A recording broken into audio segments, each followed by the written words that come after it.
Olá, graça e paz, meu irmão, minha irmã. Estamos iniciando a leitura da Bíblia em 365 dias, uma dose de amor com a Palavra de Deus. Hoje, no 64º dia, trago para leitura e comentários bíblicos os livros de Levítico, capítulo 9 e capítulo 10, livro de Salmo, capítulo 50, e o livro de Hebreus, capítulo 1. A minha recomendação é que todos tenham em mãos um bloco de anotação, caneta ou lápis. A Bíblia, tão importante quanto a sua leitura diariamente, nos traz refrigério para a alma, sabedoria, sendo assim nos aproximando de Deus, fortalecendo a nossa fé e esperança. Meu irmão e minha irmã, todos nós temos a necessidade de estarmos em comunhão com Deus diariamente. Comunhão esta através da leitura da Bíblia, através dos nossos devocionais diários, orar junto conosco. Precisamos usar todos os recursos que Deus tem nos dado, através da Bíblia, incentivar nossos irmãos e irmãs, a todos ao nosso redor, a lerem a Bíblia, estudar, orar. Olha, Satanás não está aqui para roubar seu carro, sua casa, seu apartamento, celular, relógio, roupa, uma fotozinha do passado. Não. Ele vem para roubar a semente no qual está sendo semeada hoje. Esta semente que gera a sua fé, que te aproxima dos propósitos de Deus. Olha, a Bíblia Sagrada nos faz gerar a fé, nos faz ter o alimento diário, a cura, a restauração. Então, neste momento, lhe convido, lhe encorajo a repetir estas palavras para as nossas vidas. Senhor, revele a compreensão de sua palavra no dia de hoje. Senhor, me dê compreensão da sua palavra. O mundo está buscando validações por opiniões, por achismo. Hoje nós estamos aqui buscando a compreensão de sua palavra. Em nome de Jesus, amém e graças a Deus. Se desconecte de tudo e permita que a palavra do Senhor adentre em seu coração. Lendo o livro de Levítico, capítulo 9 e capítulo 10. Arão oferece sacrifícios por si e pelo povo. No 8º dia, Moisés chamou Arão e os filhos dele e os anciãos de Israel e disse a Arão: pegue um bezerro para a oferta pelo pecado e um carneiro para holocausto, ambos sem defeito, e apresente-os ao Senhor. Depois você dirá aos filhos de Israel: tragam um bode para a oferta pelo pecado, um bezerro e um cordeiro, ambos de 1 ano e sem defeito, como holocausto, e um boi e um carneiro por oferta pacífica, para sacrificar diante do Senhor, e oferta de cereais amassada com azeite, porque hoje o Senhor aparecerá a vocês. Então trouxeram o que Moisés havia ordenado diante da tenda do encontro, e toda a congregação se aproximou e se pôs diante do Senhor. Então Moisés disse: isto é o que o Senhor ordenou que vocês fizessem, e a glória do Senhor aparecerá a vocês. Depois Moisés disse a Arão: aproxime-se do altar, faça a sua oferta pelo pecado e o seu holocausto, e faça expiação por você mesmo e pelo povo. Depois faça a oferta do povo e a expiação por ele, como o Senhor ordenou. Arão se aproximou do altar e matou o bezerro da oferta pelo pecado que estava oferecendo por si mesmo. Os filhos de Arão trouxeram-lhe o sangue. Ele molhou o dedo no sangue e o pôs sobre os chifres do altar. E o resto do sangue derramou na base do altar. Mas queimou sobre o altar a gordura, os rins e a membrana do fígado da oferta pelo pecado, como o Senhor havia ordenado a Moisés. Porém a carne e o couro queimou fora do arraial. Depois Arão matou o animal para o holocausto, e os filhos de Arão lhe entregaram o sangue, e ele o aspergiu sobre o altar, ao redor. Também lhe entregaram o holocausto nos seus pedaços com a cabeça, e queimou-o sobre o altar, e lavou as entranhas e as pernas, e as queimou sobre o holocausto, no altar. Depois apresentou a oferta do povo, e pegando o bode da oferta pelo pecado, que era pelo povo, o matou e o preparou por oferta pelo pecado, como tinha feito com o primeiro. Também apresentou o holocausto e o ofereceu, segundo o rito. Apresentou a oferta de cereais e dela pegou um punhado e queimou sobre o altar, além do holocausto da manhã. Depois Arão matou o boi e o carneiro em sacrifício pacífico, que era pelo povo. E os filhos de Arão entregaram-lhe o sangue, que aspergiu sobre o altar ao redor. Entregaram-lhe também a gordura do boi e do carneiro, a cauda, o que cobre as entranhas, os rins e a membrana do fígado. E puseram a gordura sobre o peito dos animais, e ele a queimou sobre o altar. Mas o peito e a coxa direita Arão moveu por oferta movida diante do Senhor, como Moisés havia ordenado. Depois Arão levantou as mãos para o povo e o abençoou. Então desceu do altar, havendo feito a oferta pelo pecado, o holocausto e a oferta pacífica. Então Moisés e Arão entraram na tenda do encontro. Quando saíram, abençoaram o povo, e a glória do Senhor apareceu a todo o povo. E eis que, saindo fogo de diante do Senhor, consumiu o holocausto e a gordura sobre o altar. Quando todo o povo viu isso, deu gritos de alegria e se prostrou com o rosto em terra. A morte de Nadab e Abiú. Nadab e Abiú, filhos de Arão, tomaram cada um o seu incensário, puseram fogo dentro deles e sobre o fogo colocaram incenso, e trouxeram fogo estranho diante da face do Senhor, algo que ele não lhes havia ordenado. Então saiu fogo de diante do Senhor e os consumiu, e morreram diante do Senhor. E Moisés disse a Arão: Isto é o que o Senhor disse: Mostrarei a minha santidade naqueles que se aproximam de mim, e serei glorificado diante de todo o povo. Porém Arão se calou. Então Moisés chamou Misael e Eusafã, filhos de Uziel, tio de Arão, e disse-lhes: Venham e tirem os seus parentes de diante do santuário, e levem-nos para fora do arraial. Chegaram-se, pois, e os levaram nas suas túnicas para fora do arraial, como Moisés tinha dito. Moisés disse a Arão e aos seus filhos, Eleazar e Itamar: Não deixem os cabelos sem pentear, nem rasguem as suas roupas, para que vocês não morram, nem venha grande ira sobre toda a congregação. Mas os seus irmãos, toda a casa de Israel, poderão lamentar o fogo que o Senhor causou. Não se afastem da porta da tenda do encontro, para que vocês não morram, porque sobre vocês está o óleo da unção do Senhor. E fizeram conforme a palavra de Moisés. Deveres e porções dos sacerdotes. Então o Senhor falou a Arão, dizendo: Você e seus filhos não devem beber vinho ou bebida forte quando entrarem na tenda do encontro, para que não morram. Isso será estatuto perpétuo entre as suas gerações, para que vocês façam diferença entre o santo e o profano, e entre o impuro e o puro, e para ensinarem aos filhos de Israel todos os estatutos que o Senhor lhes tem falado por meio de Moisés. Moisés disse a Arão e aos filhos deste, Eleazar e Itamar, que ficaram vivos: Peguem a oferta de cereais que restou das ofertas queimadas ao Senhor e comam-na, sem fermento, junto ao altar, porque coisa santíssima é.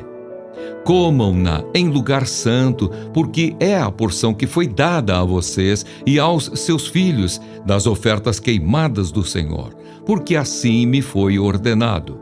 Também o peito da oferta movida e a coxa da oferta vocês devem comer em lugar puro, você, seus filhos e suas filhas, porque foram dados por sua porção e por porção de seus filhos dos sacrifícios pacíficos dos filhos de Israel.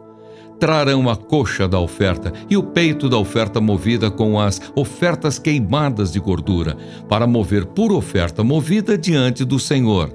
Esta é a porção que foi dada a você e aos seus filhos por estatuto perpétuo, como o Senhor tem ordenado. Moisés procurou diligentemente o bode da oferta pelo pecado, e eis que já tinha sido queimado.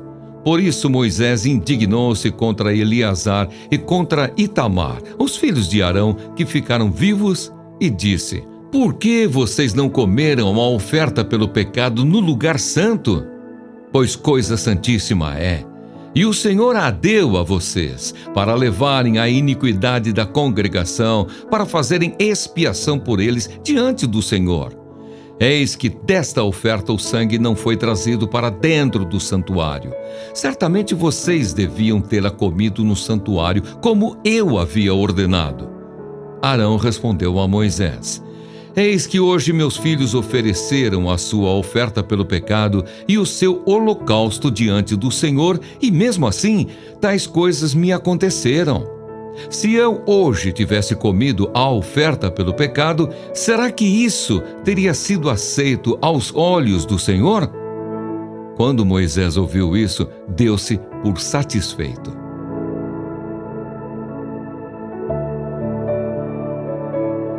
Amém. Compreendendo o livro de Levítico, capítulo 9, exposição bíblica dos versículos 1 a 4. Arão e seus filhos tinham de oferecer um bezerro para a oferta pelo pecado e um carneiro para holocausto. A partir de então, devia oferecer holocausto sobre o altar a toda manhã e tarde, conforme versículo 16 e Êxodo 29, versículos 38 a 42. Cada dia devia começar e terminar com consagração total ao Senhor. Sendo imperfeitos, os sacerdotes tinham de oferecer sacrifícios por si mesmos antes que pudessem fazê-los pelo povo, conforme Hebreus 7, versículos 25 a 28. Ter sacerdote santificado sem que o povo estivesse santificado não estaria certo. Que gracioso da parte de Deus é prover aos pecadores uma forma de perdão, dedicação e comunhão. Temos tudo isso em nosso Senhor Jesus Cristo. Versículo 6. Moisés falou ao povo e disse-lhes que a glória do Senhor iria aparecer quando a ordenação fosse concluída, assim como a sua glória havia aparecido quando o tabernáculo foi erguido. Êxodo 40, versículos 34 a 38. Um dos principais objetivos do ministério do tabernáculo era louvar ao Deus de Israel, cuja glória habitava na tampa da arca no lugar santíssimo. Quando Arão terminou todos os sacrifícios, ele, seus filhos e o povo de Israel foram perdoados, dedicados inteiramente ao Senhor e estavam em comunhão com ele. A ordem dos sacrifícios é significativa. Devemos primeiramente tratar com os nossos pecados antes de nos dedicar totalmente ao Senhor. Só então desfrutaremos de comunhão com o Santo Deus. Compreendendo o versículo 22, a primeira bênção foi provavelmente a bênção sacerdotal registrada em Número 6, versículos 23 a 26. Ela se seguiu aos sacrifícios. Isso nos lembra que todas as bênçãos que temos vêm pela obra consumada em Jesus Cristo na cruz. Efésios 1, versículo 3 a 7. Se não conhecemos a Cristo como nosso Senhor, Salvador, não teremos bênção espiritual nenhuma e não poderemos pedir a Deus que abençoe os outros por meio de nós. A segunda bênção ocorreu quando Moisés e Arão estavam no tabernáculo, e isso nos lembra que devemos estar sempre em comunhão com Deus e com os outros, se desejarmos ser bênção para alguém. Exposição bíblica dos versículos 23 e 24. A glória que habitava o tabernáculo, por fim, deixou o acampamento por causa dos pecados do povo. 1 Samuel capítulo 2, versículo 21. Ela retornou na dedicação do templo, mas o profeta Ezequiel a viu afastar-se novamente, porque a nação havia se tornado muitíssimo pecaminosa. Ezequiel 8, versículo 4, capítulo 9, versículo 3, capítulo 10, versículo 4 e 18, e capítulo 11, versículos 22 e 23. A glória veio ao mundo quando Jesus nasceu, Lucas 2, versículos 8 e 9, e habitou nele, João 1, versículo 14. Mas pecadores pregaram essa glória na cruz. Hoje, a glória de Deus habita no corpo daqueles que lhe pertencem, 1 Coríntios capítulo 6, versículos 19 e 20. Em cada assembleia local de seu povo, capítulo 3, versículos 16 e 17. E em sua igreja coletivamente, Efésios 2, versículos 19 e 22. Um dia, veremos a glória iluminando a cidade celestial que Deus está nos preparando. Apocalipse 21, versículos 22 e 23. Continuando com a exposição bíblica dos versículos 23 e 24. O fogo de Deus consumia o holocausto, conforme 2 de Crônicas, capítulo 7, versículos 1 a 3, e dava aos israelitas a certeza de que o Senhor Deus estava entre eles e com eles. Nosso Deus é fogo consumidor, Hebreus 12, versículo 29, e esse fogo poderia ter consumido o povo. Isso nos lembra que a ira de Deus caiu sobre seu Filho em vez de cair sobre os pecadores que mereciam julgamento. 2 de Coríntios capítulo 5, versículo 21 e 1 de Pedro capítulo 2, versículo 24. E finalizando a compreensão no capítulo 9, destaca o versículo 24. A reação paradoxal do povo nos ajuda a entender melhor a experiência da adoração, pois estavam tanto em regozijo como em humilhação. Havia alegria no coração deles, pois o Deus vivo e verdadeiro digna-se de habitar no meio deles e a receber sua adoração. Mas também havia o temor que fez com que caíssem sobre o rosto em reverência. As duas atitudes se equilibram. Adorem o Senhor com temor, exultem com tremor. Salmos 2, versículo 11. Levítico, capítulo 10 e sua compreensão. Tudo o que Nadab e Abiú fizeram foi errado. Primeiramente, eles eram as pessoas erradas para manusear o incenso e apresentá-lo ao Senhor. Isso era a tarefa do pai deles, o sumo sacerdote. Eles também usaram os instrumentos errados, os próprios incensários, no lugar do incensário do sumo sacerdote, santificado pelo óleo especial da unção. Êxodo 40, versículo 9. Além disso, agiram na hora errada, pois apenas no final anual da expiação era permitido ao sumo sacerdote levar incenso ao Santo dos Santos. E mesmo assim, ele tinha de se submeter a um rito especial. Levítico 16, versículos 1 a 2. Os dois irmãos também agiram sob autoridade errada. Eles não consultaram a Moisés ou a seu pai, nem buscaram seguir a palavra de Deus dada a Moisés. Ao queimar o incenso, eles usaram o tipo errado de fogo, fogo profano. Finalmente, estavam sob motivação errada, pois os versículos 9 e 10 indicam que Abiú e Nadab estavam sob o efeito do álcool. Isso nos faz lembrar de Efésios 5, versículo 18. Não se embriaguem com vinho que leva à libertinagem, mas deixem-se encher pelo Espírito. Compreendendo o versículo 2, Nadab e Abiú não eram estranhos naquele ambiente. Antes, eram sacerdotes ungidos que haviam visto Deus no monte. Êxodo 24, versículos 1 a 11. Seu pai era o sumo sacerdote e eles tinham sido treinados no serviço ao Senhor. Portanto, foram mortos devido à desobediência. Pode parecer estranho para nós que Deus tenha matado Nadab e Abiú em vez de apenas alertá-los. Mas muitas vezes, no início de uma nova etapa na história da salvação, o Senhor trouxe o julgamento como forma de advertência para as pessoas. O ministério sacerdotal no tabernáculo estava prestes a começar e o Senhor quis assegurar-se de que os sacerdotes entenderam a seriedade de sua função.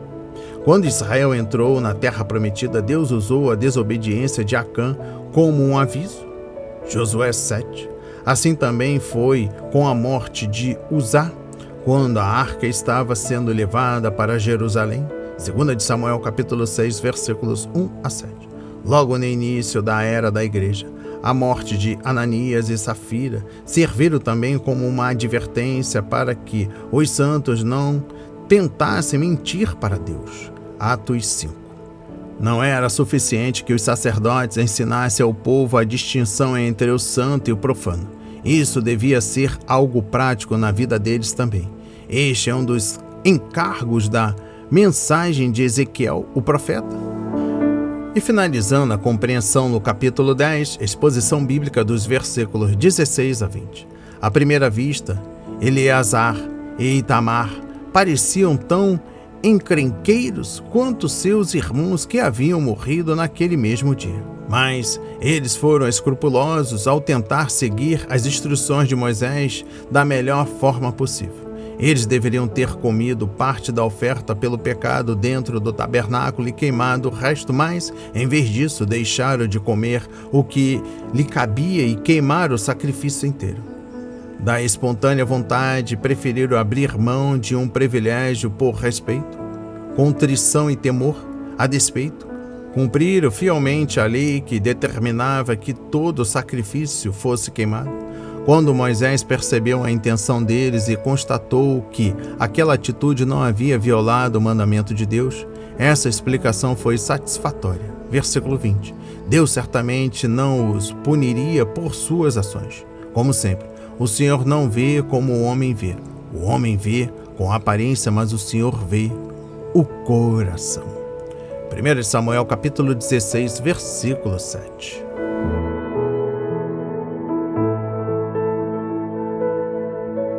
A verdadeira adoração.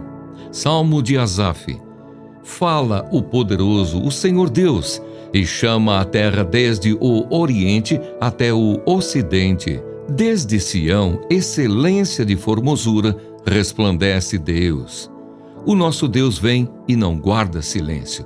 À frente dele vem um fogo devorador e ao seu redor ruge grande tormenta. Ele intima os céus lá em cima e a terra para julgar o seu povo. Ele diz: congreguem os meus santos, os que comigo fizeram aliança por meio de sacrifícios. Os céus anunciam a sua justiça, porque é o próprio Deus que julga. Escute, meu povo, e eu falarei, ó Israel, e eu testemunharei contra você. Eu sou Deus, o seu Deus. Não o repreendo pelos seus sacrifícios, nem pelos holocaustos que você continuamente me oferece. Não aceitarei novilhos da sua casa, nem bodes dos seus apriscos, pois são meus todos os animais do bosque e o gado aos milhares sobre as montanhas. Conheço todas as aves dos montes e são meus todos os animais que vivem no campo. Se eu tivesse fome, não teria necessidade de dizê-lo a você, pois meu é o mundo e a sua plenitude. Acaso como eu carne de touros? Ou bebo sangue de cabritos? Ofereça a Deus sacrifício de ações de graças e cumpra os seus votos para com o Altíssimo. Invoque-me no dia da angústia, eu o livrarei e você me glorificará. Mas ao ímpio Deus diz: de que lhe serve repetir os meus preceitos e ter nos lábios a minha aliança, se você odeia a disciplina e rejeita as minhas palavras? Se vê um ladrão, você se torna amigo dele, e aos adúlteros você se associa. Abre a boca para o mal e a sua língua trama enganos. Senta-se para falar contra o seu irmão e difama o filho de sua mãe. Você tem feito essas coisas e eu me calei. Você pensava que eu era igual a você, mas agora eu o repreenderei e porei tudo à sua vista. Considerem, pois, nisto, vocês que se esquecem de Deus, para que eu não os despedace sem haver quem os livre. Aquele que me oferece sacrifício de ações de graças, esse me glorificará. E ao que prepara o seu caminho, farei com que veja a salvação de Deus.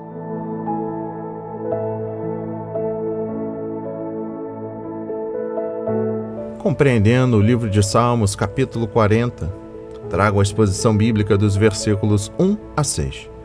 O juízo humano é chamado de excelentíssimo, Mas esse juiz é chamado de Supremo, El, Deus, Elohim, Deus, Javé, o Altíssimo, Elohim, e Deus, Elohá.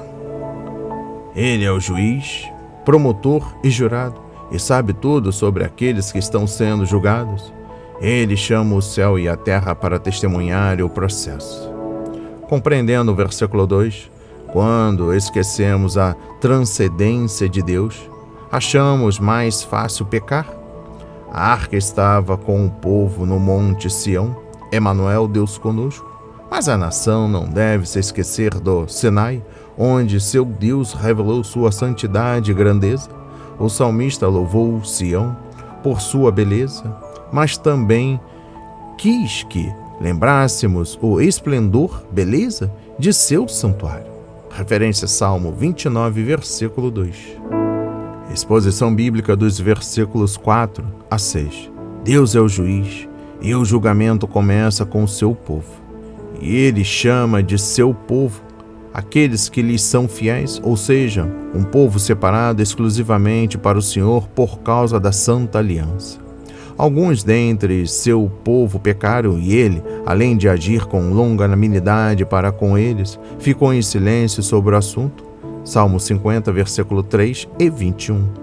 Eles interpretaram esse silêncio como consentimento. Eclesiastes 8, versículo 11, Isaías 42, versículo 14, capítulo 57, versículo 11. Mas agora era chegado o momento de o Deus Santo falar. O objetivo desse julgamento não era julgar e condenar os pecadores, mas expor seus pecados e dar-lhes oportunidade de se arrependerem e voltar para o Senhor. Exposição bíblica dos versículos 7 a 15. A expressão "ouça meu povo, pois eu falarei" soa de forma majestosa. O Senhor fala primeiro com aqueles que são de fato seu povo, mas o coração deles não está na adoração. Sua devoção é fiel, mas esse louvor não passa de hábito. Como fizeram os crentes de Éfeso, eles abandonaram o seu primeiro amor, Apocalipse 2, versículo 4, e estavam adorando ao Senhor por força do hábito, e não de coração. Aparentemente, eles estavam fazendo o que o Senhor havia ordenado e honrando os sacrifícios diários. Êxodo 29, versículos 38 a 42. Contudo, no íntimo, faltaram-lhe amor e comunhão com Deus. Exposição bíblica dos versículos 14 e 15. O que o Senhor queria de seu povo era gratidão vinda do coração, obediência à sua palavra, oração e o desejo de honrá-lo em tudo. Deus não mudou. Hoje, como no passado, o Senhor não quer ritos ou formalismo. Ele quer que nossa adoração venha do coração. Exposição bíblica dos versículos 16 a 21. Esta mensagem estava endereçada aos ímpios, os israelitas na comunidade da aliança que estavam recitando o credo com os lábios, mas desobedecendo deliberadamente a lei de Deus. Depois de violarem a lei de Deus, eles iam para o santuário e agiam de forma muito religiosa, numa tentativa de encobrir seus pecados. Eles ajudavam a transformar o santuário em um covil de ladrões. Isto é, o lugar onde os malfeitores se escondiam depois de cometerem suas maldades. Jeremias 7, versículo 11, Mateus 21, versículo 13. Eles não tinham respeito algum pela palavra de Deus. Salmo 50, versículo 17. E não apenas aprovavam os pecados dos outros, mas participavam deles e gostavam disso. E finalizando a compreensão do livro de Salmos, capítulo 50, exposição bíblica dos versículos 22 e 23. Nos dois últimos versículos, o escritor resume sucintamente as características do tipo de adorador que Deus está procurando. João 4, versículos 23 e 24. O verdadeiro adorador tem o devido temor do Senhor e procura somente honrá-lo em suas adorações. Ele obedece à vontade de Deus, anda nos meus caminhos, e o Senhor lhe permite experimentar. Eu mostrarei sua salvação. Quando juntamos essas características com os versículos 14 e 15, gratidão a Deus, obediência, oração e o desejo de glorificar o seu nome, temos uma descrição de adoradores que dão alegria ao coração de Deus. Leitura do livro de Hebreus, capítulo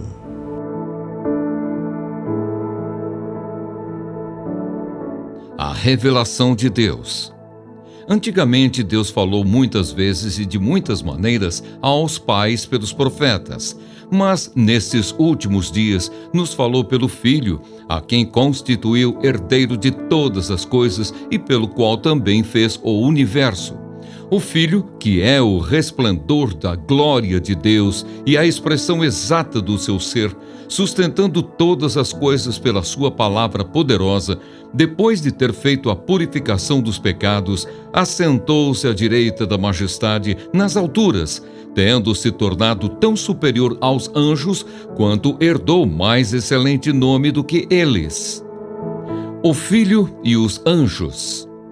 Pois a qual dos anjos Deus em algum momento disse: "Você é meu filho, hoje eu gerei você"? E outra vez: "Eu lhe serei pai e ele me será filho"? E novamente, ao introduzir o primogênito no mundo, diz: "E todos os anjos de Deus o adorem". Ainda quanto aos anjos diz: "Aquele que a seus anjos faz ventos e a seus ministros labareda de fogo".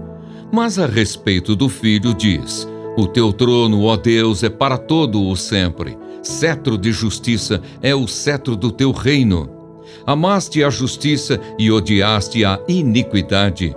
Por isso Deus, o teu Deus, te ungiu com o óleo de alegria, como a nenhum dos teus companheiros." Diz ainda: "No princípio, Senhor, lançaste os fundamentos da terra, e os céus são obra das tuas mãos. Eles perecerão, mas tu permaneces. Todos eles envelhecerão como veste. Como manto tu os enrolarás, e como roupas serão igualmente mudados. Tu, porém, és o mesmo, e os teus anos jamais terão fim." Ora, a qual dos anjos Deus em algum momento disse: "Sente-se à minha direita, até que eu ponha os seus inimigos por estrado dos seus pés"? Não são todos eles espíritos ministradores, enviados para serviço a favor dos que hão de herdar a salvação?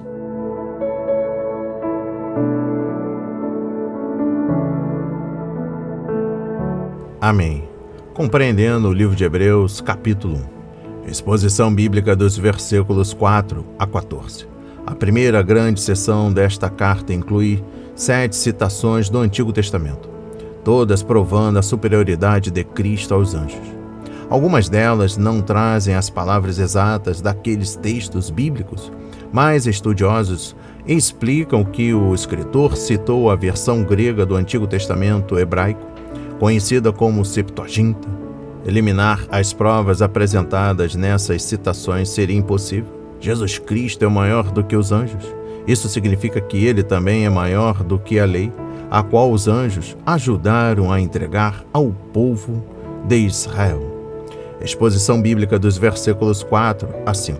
Enquanto os anjos coletivamente podem ser chamados de filhos de Deus, conforme Jó, capítulo 1, versículo 6, tradução literal, a nenhum desses seres espirituais seria dado este título individualmente. Ele pertence exclusivamente ao nosso Senhor Jesus Cristo. Compreendendo o versículo 6, algumas traduções dizem quando Deus enviou ao mundo seu primeiro filho. O termo primogênito, na Bíblia, nem sempre significa o primeiro a nascer. Deus fez de Salomão o primogênito, Salmos 89, versículo 27. Apesar de o filho de Davi aparecer em 10º lugar na genealogia oficial. 1 de Crônicas, capítulo 3, versículos 1 a 5. O título tem a ver com posição e honra, pois o primogênito recebe a maior parte da herança e a bênção especial. Cristo é o primogênito de toda a criação. Colossenses 1, versículo 15. Porque ele criou todas as coisas e é o maior de todos os que voltaram dos mortos. Colossenses 1, versículo 18. E eu encerro a leitura da Bíblia e finalizando a compreensão no livro de Hebreus capítulo 1, exposição bíblica dos versículos 13 e 14. O fato de Jesus Cristo estar assentado à direita do Pai, o lugar de honra, é mencionado muitas vezes no Novo Testamento. Os anjos são os espíritos ministradores que servem ao Senhor, mas eles também ministram a nós, aqueles que hão de herdar a salvação. Pela fé em Cristo, sim, os anjos hoje estão servindo a nós. Que as palavras de hoje sejam semeadas em corações quebrantados para a honra e a glória do Senhor.